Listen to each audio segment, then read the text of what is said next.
بسم الله الرحمن الرحيم الحمد لله والصلاة والسلام على المبعوث رحمة للعالمين نبينا محمد وعلى آله وصحبه ومن اهتدى بهداه. Assalamu alaikum wa rahmatullahi wa barakatuh, and welcome to Lessons in Fiqh. Last time we talked briefly about hadith number 170, so I believe that we should read it once again. Narrated Abu Sa'id radiallahu anhu, Allah's Messenger sallallahu alayhi wa sallam said, when any of you comes to the mosque, he should look, and if he sees impurity or filth on his sandals or shoes, he should wipe them and then pray in them. Now this hadith tells us that there's a condition of salat here. One of the conditions of salat, which is? Purity. And we've mentioned before that purity, in the sense, is divided into two. When we talk generally about purity, divided into two sections. The first section is removing the physical impurity, which is the najasa, from the place where I pray, from my clothing, and from my body. So it's a physical thing that I should wash it off. I can see it. So this is the first division. The second division is lifting a state that is not physical. Lifting this state, it's called hadath, can be done either by the total or obligatory bath, ghusl, or by performing ablution. And this state comes if a person either has intercourse, in the case of total ablution, or if a female is menstruating and she's pure, or after she gives birth and the bleeding stops, she's pure, she takes this obligatory bath.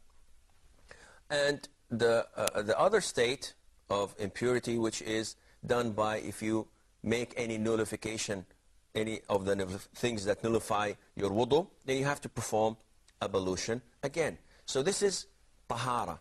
This is how we define tahara, by talking about both divisions. Now in this hadith, the Prophet ﷺ used to pray wearing his sandals or shoes. And the companions used to do this. So in order for you to pray wearing your sandals or shoes, you have to do something. And what is that, Noor? We have to see our shoes or sandals, is it clean or not? If it's clean, yes, from any impurities. Because if they have tar, for example, on them, can I pray with them? You know tar? Zift. If there's tar on my shoes, can I pray with them? Sure. Noor says no. Muhammad says no. Fadi. Is that najis or not? I don't know. You tell me. Is it? I think you can pray with it. When you ask people, how do you feel? He says zift. So it's his tar, you know, his life is tarnished. Mustafa. Well, everything by default is pure, unless there is something from the Quran and the Sunnah that proves it is impure. Which means? It's pure. It's pure. Abu Malik. If it's dry, then it's alright. If the tar is dry, then it's fine.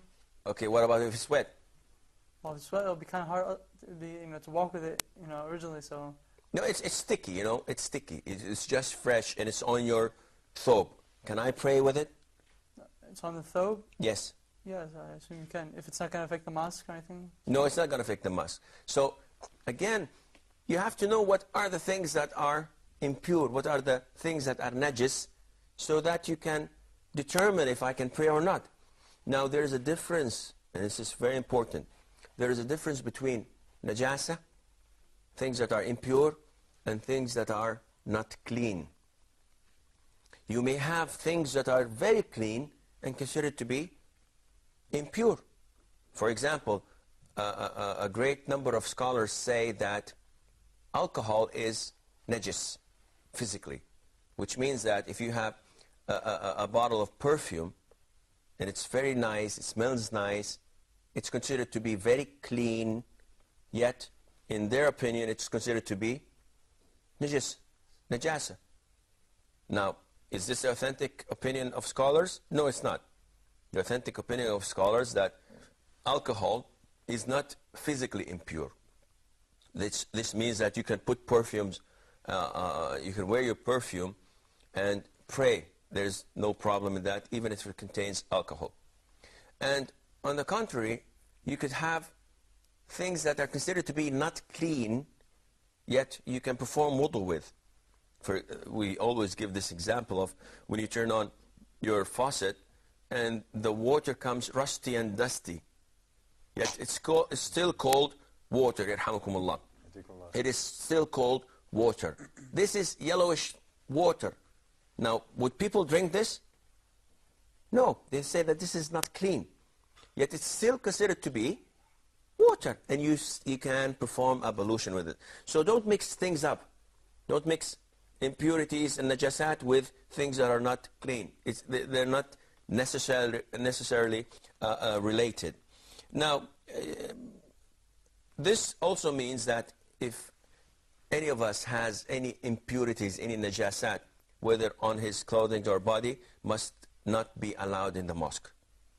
Because the mosque is a holy place, it's a sacred place. Only those who are pure and capable of performing prayer should only be in there.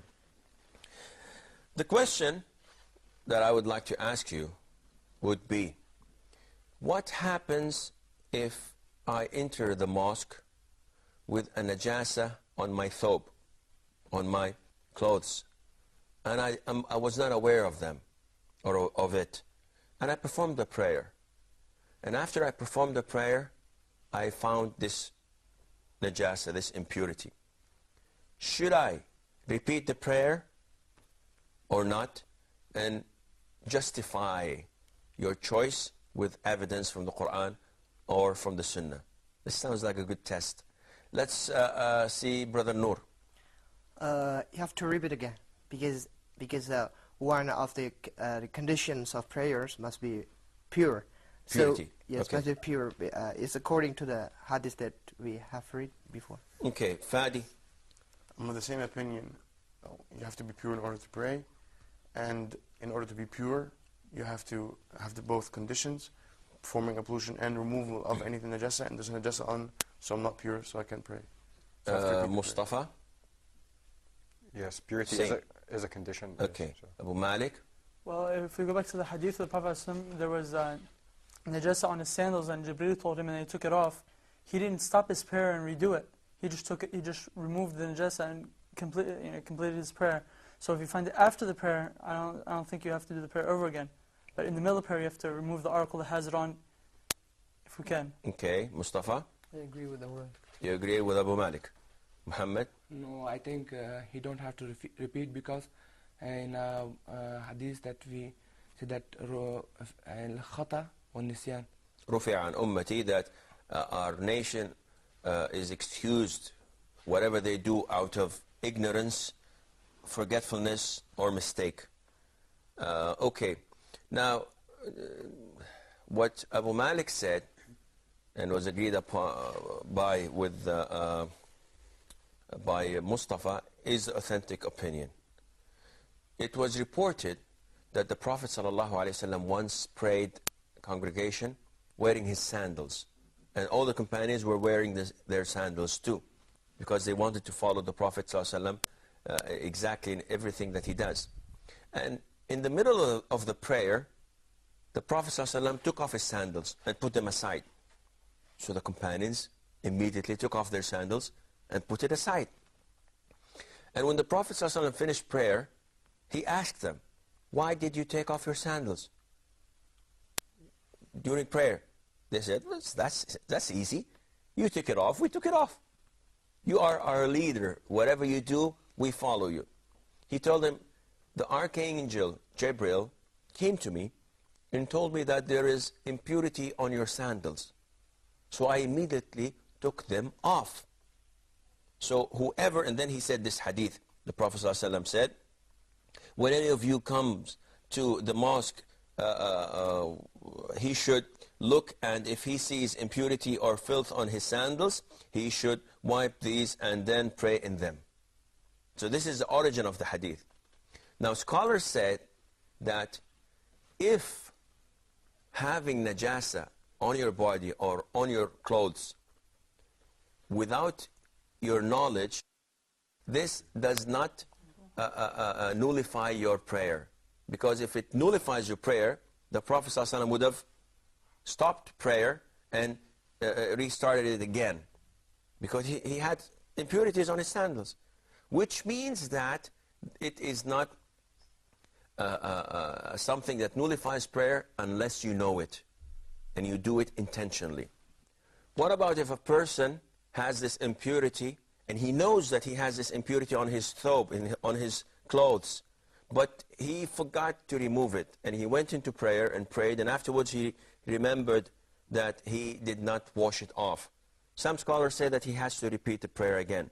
But the general evidence says that no, again, if he forgot, if he did not know, it has the same verdict and he does not have to do them again.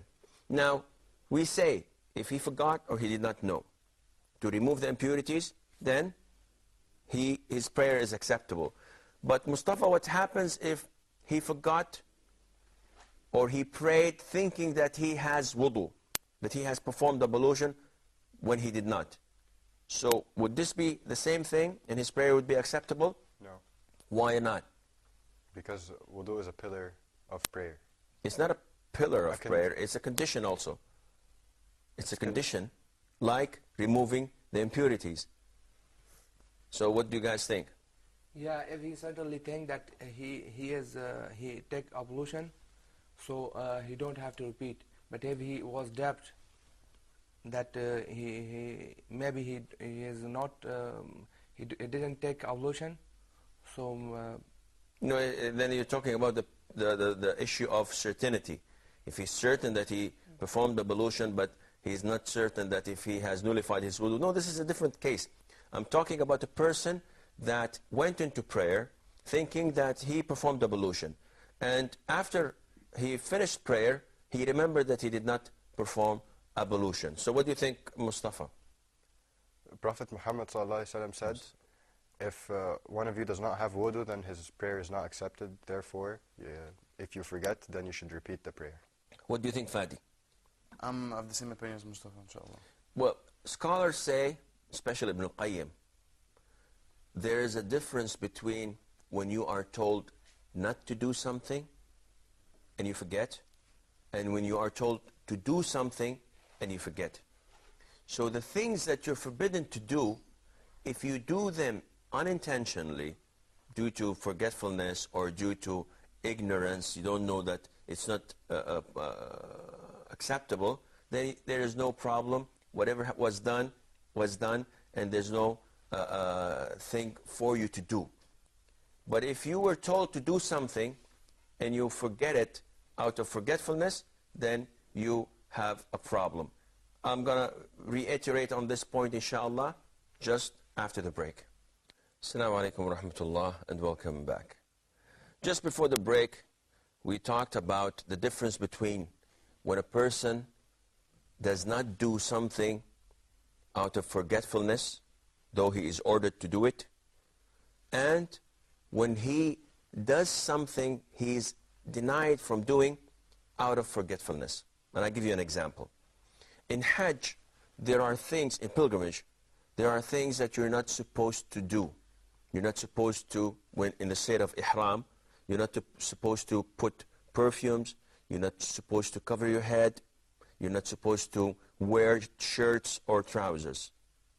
Now, you're not supposed to. This is mahdhur. You are forbidden from doing this. Now, if a person does any of what was mentioned, because he forgot, or he did not know the verdict, he did not know it was forbidden, scholars say that he does not have to do anything. He doesn't have to do or pay anything because he has the excuse of forgetfulness and he has the excuse of ignorance. On the contrary, if a person does not perform an obligatory act in Hajj, such as Tawaf al-Wada', farewell Tawaf, or does not spend the night in Muzdalifah until the break of dawn, or moves from Arafah before sunset. And these are all obligatory things. If he does them out of ignorance, he didn't know, or he does them because he forgot, he has to slaughter a sheep. there's no burden on him at the side of Allah. He's not sinful. But because he left something that he was supposed to do, he has to slaughter a sheep.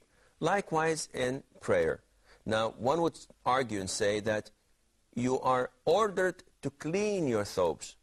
Well, this is, again, philosophical, because actually you are ordered not to allow dirt, impurities, and filth to come into your thobes, but you are ordered to perform ablution.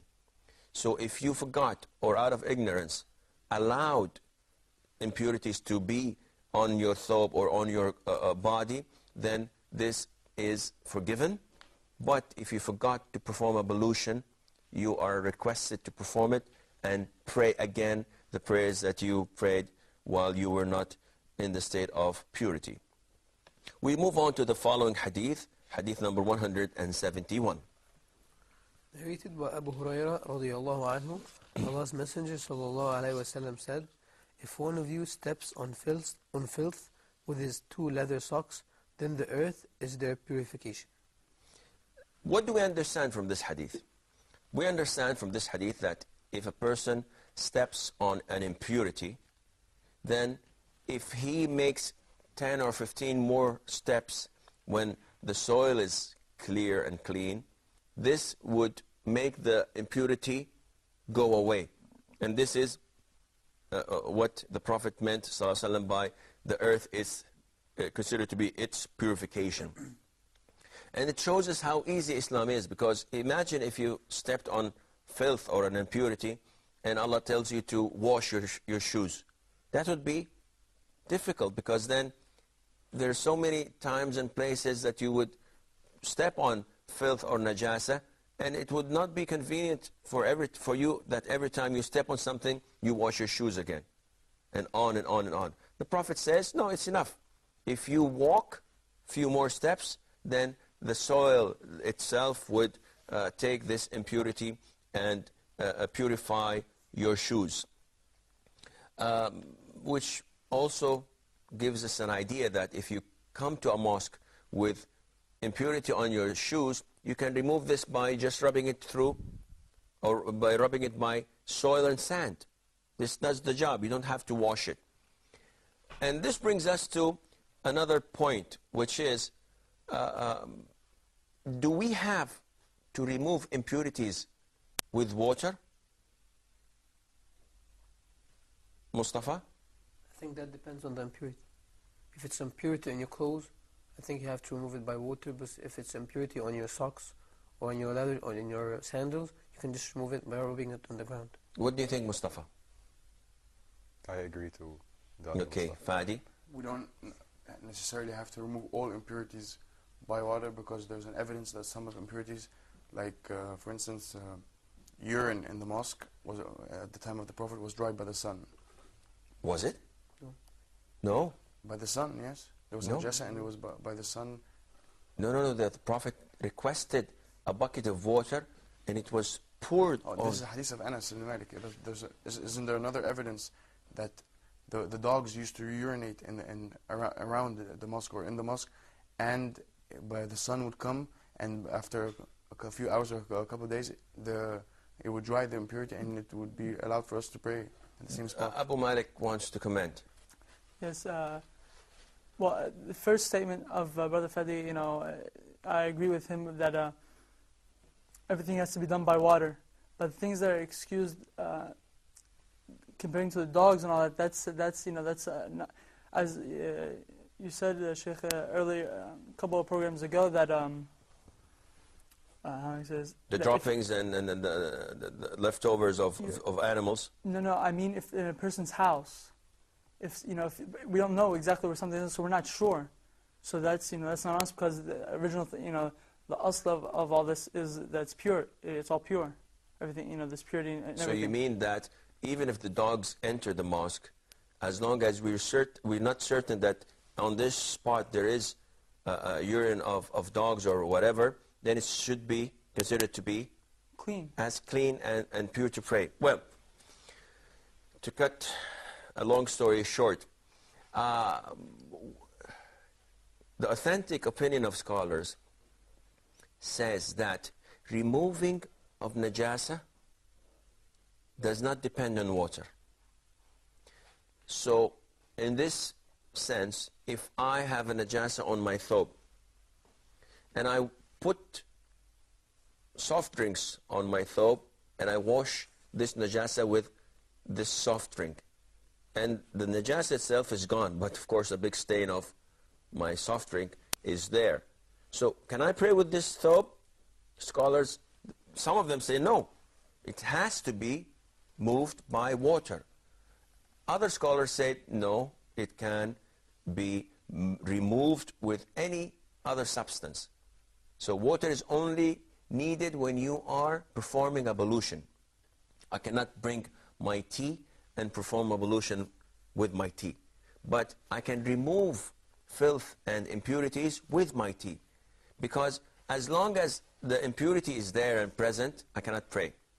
Now, how it moves out, how it's transformed, how it is cleaned, this is another issue. If I can move it without using water or with using any other substance, then this does the job. It's exactly like when someone cleans himself using toilet paper or stones, for example. He did not use water, but he removed the impurities and there is nothing left afterwards. And this shows us, alhamdulillah, that it is easy for us to remove the najasat and to have one clean. I believe that we have two comments, so we begin with Abu Malik. Sheikh, could you please explain the matter about the dogs entering the mosque? Now, this was reported by some of the companions that the dogs used to go in and out. See, the mosque at the time of the Prophet ﷺ did not have any doors. And it was open in the sense that anybody could enter. And sometimes you may have donkeys coming in because it was an open area. The thing is that as long as you're not certain that there is a najasa, then this is okay. A dog by itself, it is not najasa, it's not an impurity. The impurity is found only in the nose and the wet areas in his mouth and nose of the dog. Yet, no one would say or claim that the dogs used to come and urinate or defecate in mosques, and companions would look and say, well, tough luck, we'll wait for about a day or two, it will dry off and it's okay. It will not dry off in a day or two, not in a week or two. Maybe probably take a month or two after being exposed to the heat of the sun, so it would completely dissolve and go. This means that there were stray dogs at the time of the Prophet ﷺ, and there was a possibility that they may enter and exit, but no one could claim that there were form of najasat and impurities of the dogs, and the companions let it be. So I hope that this is clarified. Mustafa. Yes, I wanted to ask about using something that is pure in itself but not water to remove impurity, like using Pepsi to remove impurity, as you said. Well, why not Coca-Cola? Why Pepsi? So, yes, as I've mentioned, you can use this. See, in removing impurities, the most essential thing is for the impurity to be moved out. So if you use water, it does the job. If you use soft drinks, it does the job. If you rub it off, if it's hard, rubbing it off does the job for you. So, does this answer your question? You can do this. And this is the choice of Shaykh al-Islam bin Taymiyyah, that removing the filth and impurities by any means does the job. You don't have to have water to do this. Of course, some scholars say you have to. Does this also include ghusl? Can you do ghusl with anything? Now, I think I made myself clear. There is a difference between removing impurities and there's a difference between lifting al-hadath. Now, to perform ablution or to perform obligatory bath, you have to have water. There is no substance that does or take the role of water, except when you cannot use water, then you do tayammum, the dry ablution using the soil. But for removing the filth from the place where I'm praying, for example, if there's urine in the place where I usually pray, and I traveled and I came after 1 month, it was exposed to the sun, I come, the stain is not there, the smell is not there, the taste, I'm not going to eat my carpet though, it has gone, it's dissolved, it's disappeared completely. Do I have to wash it again? No, I don't. I can pray, because there are no characteristics of najasa, no smell and no color, no taste, and so on. And even the color, some scholars have their different opinions regarding it. I'm afraid that this is all the time we have for today's program. So inshallah, until we meet next time, fi amanillah, wassalamu alaikum wa rahmatullahi wa barakatuh.